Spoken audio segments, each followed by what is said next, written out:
En France, nous sommes à nouveau confinés. Les enfants ne pourront donc pas vous effrayer avec leur déguisement en vous réclamant des bonbons. Je vous propose, pour cette période de Halloween, une vidéo sur le Skinwalker qui fait partie de ma série Mythologie et légendes du monde. Et si vous voulez en savoir plus sur Halloween, n'hésitez pas à regarder la vidéo que j'ai consacrée à ce sujet et dont le lien se trouve ci-dessous. J'espère que vous ne serez pas trop effrayés. À bientôt. Bonjour, bienvenue sur Conscience et Réalité. Aujourd'hui, dans cette vidéo, je vous parlerai d'un personnage des traditions amérindiennes qui est appelé le sorcier qui marche sur ses quatre pattes. Ce sorcier de légende amérindienne est le Skinwalker. Le mot Skinwalker est un mot anglais qui signifie marcheur de peau. Ce personnage est originaire du folklore des Indiens Navajo, mais les légendes et les mythes qui le mentionnent se retrouvent aussi bien dans les tribus amérindiennes Hopi que Ute. Ces trois tribus sont localisées dans le sud-ouest des États-Unis, notamment dans les États de l'Arizona, de l'Utah et du Nouveau-Mexique. Selon certains, le Rake, autre sinistre personnage des légendes américaines, qui a fait parler de lui en 2003 dans les régions rurales de l'État de New York et dont on a des traces depuis le XIIe siècle, serait similaire au Skinwalker. On peut également faire un rapprochement entre le Skinwalker et le Berserker issu de la mythologie germano-scandinave. Dans ces cultures, le Berserker était un guerrier qui revêtait la peau d'un animal, souvent celle d'un ours ou d'un loup, pour acquérir ses qualités et devenir quasiment invincible sur les champs de bataille. Le Berserker devenait l'animal dont il portait la peau. Encore aujourd'hui, il nous reste des récits qui relatent ce phénomène de transformation, de transfert de pouvoir et d'identification. Revenons-en toutefois à ceux que les Navajos nomment marcheurs de peau. Les Yenaldushiai, terme traduit par celui qui marche à quatre pattes. L'être qui est aujourd'hui catalogué comme un skinwalker vient d'un mélange des caractérisations des personnages issus des légendes Navajo, Hopi et Ute, auxquels se sont ajoutés en plus des caractéristiques propres aux loups-garous dont le mythe a été apporté en Amérique du Nord par les colons européens. Le skinwalker a fait son entrée dans la culture amérindienne très récemment. Ce n'est qu'en 1996 que l'on a commencé à en parler, au moment où une équipe de chercheurs a démarré des investigations sur une série de phénomènes étranges ayant lieu dans un ranch de l'Utah. Dans les tribus amérindiennes, le skinwalker est considéré comme un sorcier, totalement corrompu et irrécupérable, ayant transgressé un tabou culturel. Ce sorcier pratique la magie noire. Il est capable également de prendre l'aspect de tous les animaux dont il souhaite utiliser les attributs pour ses besoins spécifiques, évidemment égoïstes. Autrefois, ce sorcier prenait généralement l'aspect de l'animal totem de la tribu dont il était originaire. C'est d'ailleurs ce qui finissait par le trahir et permettait aux victimes qui survivaient à ces attaques de l'identifier. Les skinwalkers sont généralement des hommes et bien plus rarement des femmes. Lorsqu'elles le sont, elles sont réputées être sans enfants. Une femme ayant eu des enfants ne peut absolument pas être un skinwalker ou une skinwalker. Traditionnellement, pour pouvoir se transformer en l'animal dont ils convoitaient les capacités et les pouvoirs, les skinwalkers devaient tous, sans aucune exception, porter soit un masque à leur effigie, soit leur peau ou leur fourrure. C'est d'ailleurs ce qui a conduit les tribus Navajo à interdire l'utilisation de toutes les peaux, car c'est ce qu'utilisaient les skinwalkers et permettait de les confondre. Il ne faut pas oublier que les légendes évoluent, en même temps que les populations parmi lesquelles elles circulent. Aujourd'hui, il est dit que les skinwalkers se métamorphosent à volonté et ne sont donc plus obligés de porter la peau de l'animal pour y parvenir. Du coup, ils n'ont plus besoin de conserver de peau chez eux et cela rend évidemment leur identification plus difficile. Les skinwalkers sont considérés comme étant des Antiniai par les Navajos. Bien que ce terme désigne les praticiens de sorcellerie, il définit surtout une catégorie bien particulière de sorciers. Des hommes puissants, violents et maléfiques pratiquant la magie noire. D'après ce que l'on sait, les skinwalkers ne s'en prennent presque jamais à des personnes qui ne sont pas de culture amérindienne. Ce qu'ils recherchent, avant tout, c'est le pouvoir naturel dont dispose la personne. En sachant cela, on pourrait rapidement arriver à la conclusion selon laquelle les Occidentaux ne possèdent guère de pouvoir naturel, ou du moins aucun pouvoir utile aux skinwalkers. Ces personnages sont de véritables praticiens du mal, qui réussissent à acquérir leur pouvoir surnaturel après un acte particulièrement monstrueux et ultime qui leur fait perdre toute humanité. Ces actes facilement identifiables sont le meurtre d'un membre de leur famille, l'inceste, la pratique de la nécrophilie.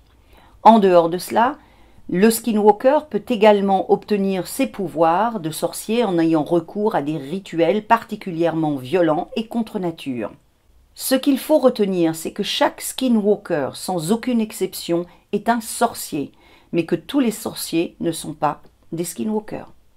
Traditionnellement, lorsque les membres des nations amérindiennes découvraient l'existence d'un skinwalker parmi les leurs et arrivaient à le démasquer, ils l'exécutaient sur le champ, sans aucune autre forme de procès, car il était considéré comme irrécupérable, ayant atteint un stade en deçà de l'humanité. Dans certains récits, nous retrouvons le mot « klisiati » pour qualifier un skinwalker. Ce terme signifie qu'il a atteint ce qui peut se faire de pire en termes de mal et qu'il représente véritablement le mal incarné. Comment reconnaît-on un skinwalker ? Il y a quelques détails qui ne trompent pas et qui permettent de reconnaître un skinwalker lorsqu'il est sous sa forme humaine. Un reflet particulier dans les yeux et le regard. Des yeux rouges et flamboyants comme la braise de charbon la nuit. Des traces d'une blessure sur son corps d'être humain alors que celle-ci lui a été infligée lorsqu'il se trouvait sous sa forme animale. Cette caractéristique se retrouve évidemment aussi chez le loup-garou. Une pilosité importante lorsqu'il se trouve sous forme humaine. Un goût prononcé pour les peaux d'animaux. Une façon de se mouvoir présentant une maladresse certaine et une grande raideur dans la gestuelle. Quels sont les pouvoirs du skinwalker ? En tant que sorcier, ils possèdent de nombreux pouvoirs et peuvent se transformer à volonté en n'importe quel type d'animal, se métamorphoser en une personne. Dans ce cas, il est dit qu'ils lui ont volé son visage car ils absorbent la personne et entrent dans son corps pour la posséder. Prendre le contrôle d'une personne lorsque celle-ci a le malheur de les regarder dans les yeux. Lire l'esprit et la pensée de l'autre. Manipuler le mental d'une personne à distance. Maintenir un lien télépathique avec d'autres skinwalkers. Reproduire à la perfection des cris d'animaux et des voix humaines pour tromper celui qu'ils veulent attraper. Se mouvoir avec une rapidité, une agilité et une endurance surnaturelles lorsqu'ils sont sous leur autre apparence. Il est dit qu'ils peuvent parcourir une distance de 360 km en une seule soirée, ce qui leur permettait souvent de dépasser un véhicule en pleine course. Avoir une température corporelle de 42 degrés Celsius afin de pouvoir survivre dans le froid, parcourir de longues distances et échapper aux vampires, leurs ennemis naturels, qui eux supportent très mal des températures élevées. Conserver leur intelligence et leur capacité humaine lorsqu'ils sont transformés. Faire preuve d'une sorte d'invincibilité. Vieillir moins vite que les êtres humains. Posséder une grande capacité de guérison et de récupération. Jeter une malédiction sur quelqu'un, voire sur un village entier. Transformer les cendres et les os des êtres humains en poison. La poudre qui est alors obtenue est appelée poudre de cadavre. Bien qu'ils peuvent se transformer en n'importe quel animal, ils sont souvent aperçus sous la forme de coyotes, de chouettes, de loups, de renards, d'aigles ou de corbeaux. De nombreuses personnes les ont également vus sous la forme d'un animal ressemblant à un chien creux, une sorte de chien zombie.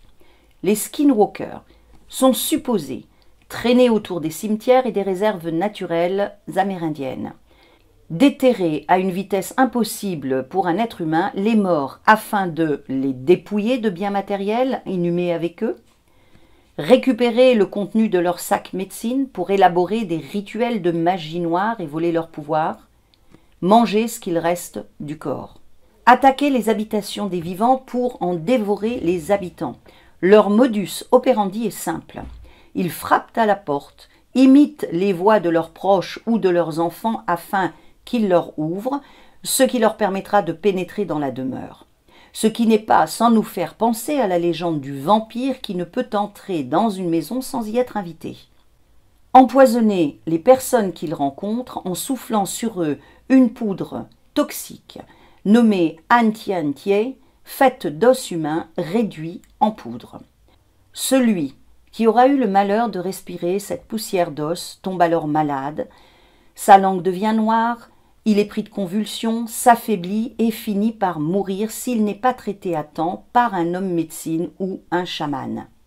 Il faut savoir que les médicaments traditionnels restent sans effet dans le cas d'empoisonnement par magie noire.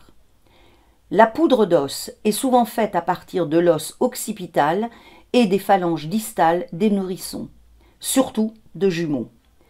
Alors en plus, il peut provoquer des accidents, se transformer en animal inconnu qui se poste près des fenêtres et des portes de certaines habitations afin de surveiller ce qu'il se passe à l'intérieur.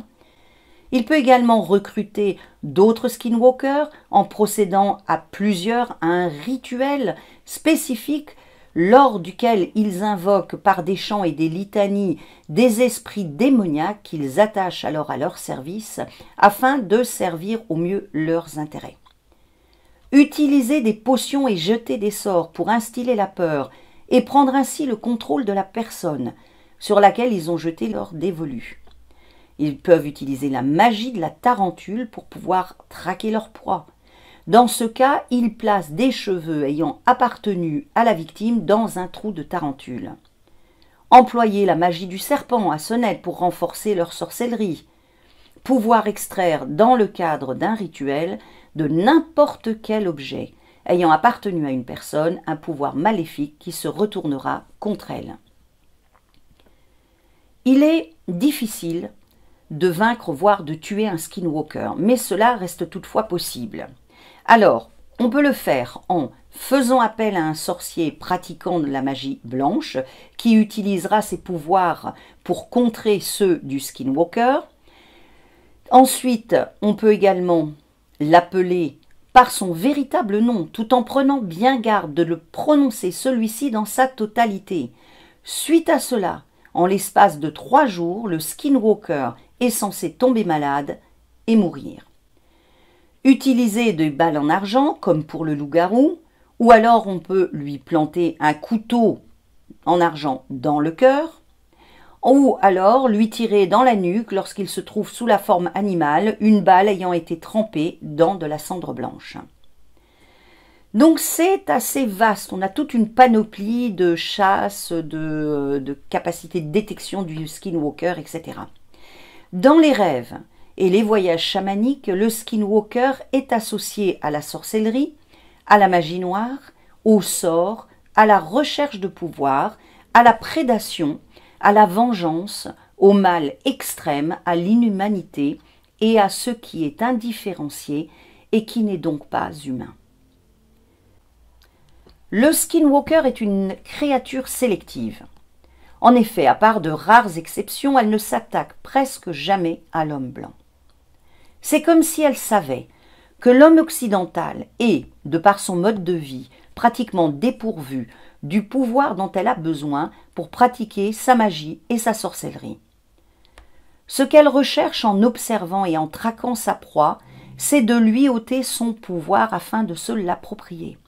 C'est d'ailleurs la raison pour laquelle elle déterre les morts et s'empare de leur sac médecine ou qu'elle s'attaque aux vivants avec de la poudre d'os. Cette créature veut les affaiblir et se nourrir de leur force vitale afin d'accroître la sienne. Contrairement au Wendigo, le terme de skinwalker est peu abordé dans les séries américaines du genre fantastique ou surnaturel. Ce qui est également intéressant est qu'il ne cherche absolument pas à se cacher ou à s'enfoncer au plus profond de la forêt. En effet, il rôde autour des habitations et passe son temps à guetter et à observer les hommes qui y habitent. Il vient souvent frapper aux portes et aux fenêtres. Si vous vous intéressez aux récits amérindiens, vous en trouverez de nombreux et récents dans lesquels des témoins dignes de foi racontent avoir été obligés de chasser un skinwalker de leur terre et de protéger, à l'aide de magie blanche, leur propriété pour lui en interdire l'entrée. Alors j'espère que ce personnage de skinwalker vous a interpellé. Si c'est le cas, n'hésitez pas à cliquer sur « J'aime ce contenu » et à vous abonner à la chaîne. Et pour être prévenu de la sortie des prochaines vidéos, vous pouvez également cliquer sur la cloche.